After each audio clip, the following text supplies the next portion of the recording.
Hi, this is Brian. Welcome to Philosopher's Notes TV. Today we're going to do an episode on the Dhammapada, which is one of the core texts of Buddhism. This translation is by Eknath Easwaran, who I love, who also did the translation of the Bhagavad Gita that we use in the Philosopher's Notes. This is one of the top 10 old school classics we profile, including the Gita, the Tao Te Ching, Confucius's Analects, Emerson, Nietzsche, Aurelius, Seneca, all those great guys. The classics are some of my favorites. It's just awesome to look back and see what people were saying 2,000 years ago plus.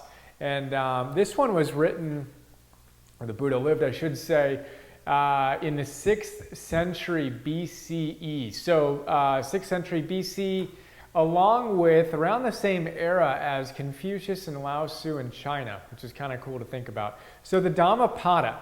The word literally means something along the lines of the path of Dharma, or the path of truth, of righteousness.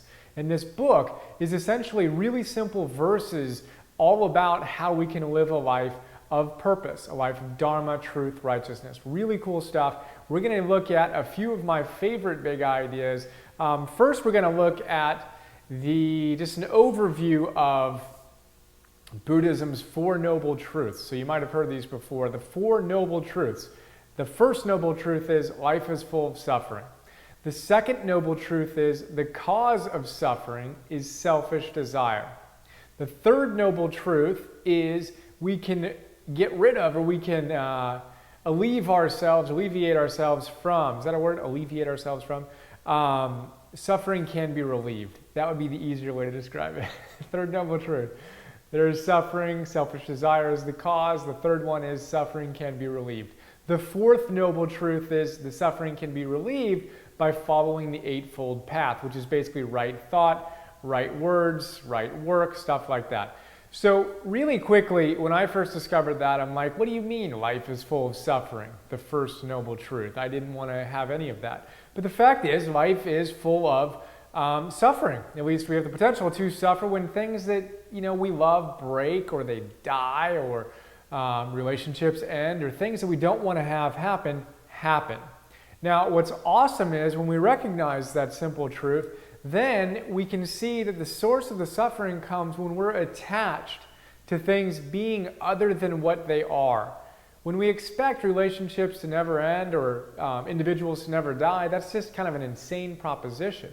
So we want to be able to look at that and see it, and not be attached to, not cling to our idea of what should happen. Now those are big things, but that also happens in small things. So if you get stuck in traffic, well, your suffering is only going to come as a result of your attachment to the idea that you shouldn't be in traffic. Byron Katie talks about this a lot. She says suffering occurs when you resist what is, and that a pure mind wishes or loves what is, essentially. That's the name of her book, Loving What Is.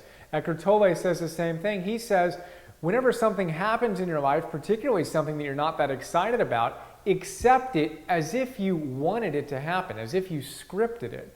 Really cool ideas. So that's a really quick look at that and the idea of attachment, which I found really helpful in my life. Let's look at a couple of other big ideas. The first words of the Dhammapada, if we flip that open to the very first words, we would read, our life is shaped by our mind. We become what we think. Our life is shaped by our mind.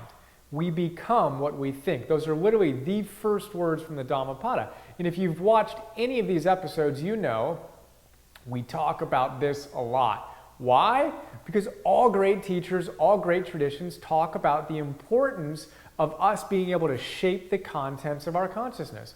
If we think that something happens and that by itself means we're going to be happy or sad, that's just not how it works. Everything is shaped by our mind. Everything is shaped by how we respond to it. Again, in Buddhism, they talk about this and they say that everything is empty of meaning. Nothing has any inherent meaning. If it did, then everyone everywhere would have the exact same response to that particular thing. And that's just not how it works.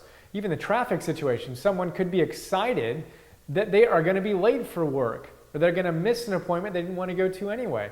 Now, if traffic meant suffering, then everyone who experienced traffic would suffer. But it doesn't mean that. It's empty of meaning.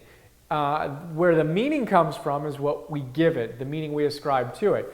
Really big idea. I talk about this a lot deliberately. Hopefully you love it and you're digging it and you're applying it. Couple other things, and we're going to go to the idea of applying. First, Buddha says that more than those outside of you, more than armies attacking you, your own mind that's out of control does more damage. So if you don't have control of your mind, that is more damaging than an army attacking you. It's a pretty powerful statement. So if we have little monkeys in our minds, little gremlins in our minds, constantly torturing us, we're in trouble. The first thing we've got to do is learn to shape the contents of our consciousness, learn to be able to guide those thoughts where we want them to go, which is essentially what Buddhism, Hinduism, all this stuff is all about. That's the first step anyway. And then we can live a life of more compassion, kindness, joy, etc. Very, very cool stuff. The next big idea I love. The Buddha says, like a flower that's beautiful but has no fragrance. That's what someone's like, who talks about these things, reads these things, but doesn't live them.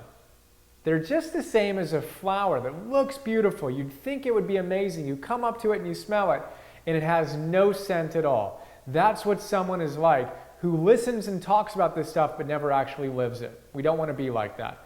In the theme of smells, we can think of Michael Beckwith, one of my favorite big ideas. He says that talking about these ideas and understanding the theories of spirituality and self-development, that's rudimentary spirituality.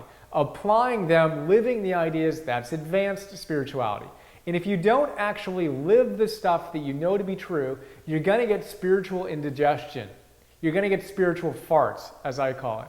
So think about those smells. The flower with no smell and the smell that comes when we don't live our values. Very, very big idea. So there we go. What else? He talks about how shaping our minds, it's kind of like how irrigators lead water in the direction they want. Carpenters shape wood. Archers make their arrows straight. Well, wise people shape their minds. Really beautiful idea. He says that just as a rock cannot be moved by the wind, a huge rock cannot be moved by the wind, so a wise person cannot be moved by the criticism or the praise of other people. Really cool idea. I talk about this in the note, but Deepak Chopra introduced me to a mantra that I share often in the notes and in these TV episodes. He says, I am totally independent of the good or bad opinion of others. He suggests this as a mantra, one that I've said thousands of times. I am totally independent of the good or bad opinion of others. I am totally independent of the good or bad opinion of others. Just like a rock, I'm stable. My life is not going to change. This is the mantra anyway. I'm still working on the practice, so I have that beautiful rose scent and not the other one. Being independent of the good or bad opinion of others. Huge practice, right? We want to be so secure in who we are and so present and grounded that whether someone insults us or praises us, we still have a center. We still have love for ourselves and love for the world.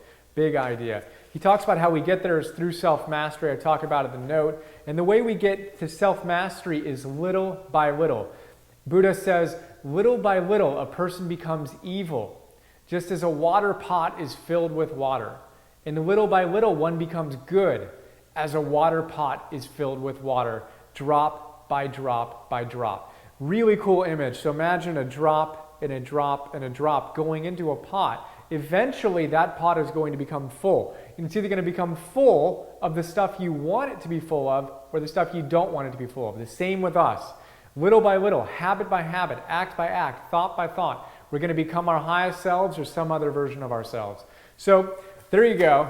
Quick look, super quick look at the Dhammapada. Hope you dug it, and looking forward to sharing more with you soon. Have an awesome day. See you.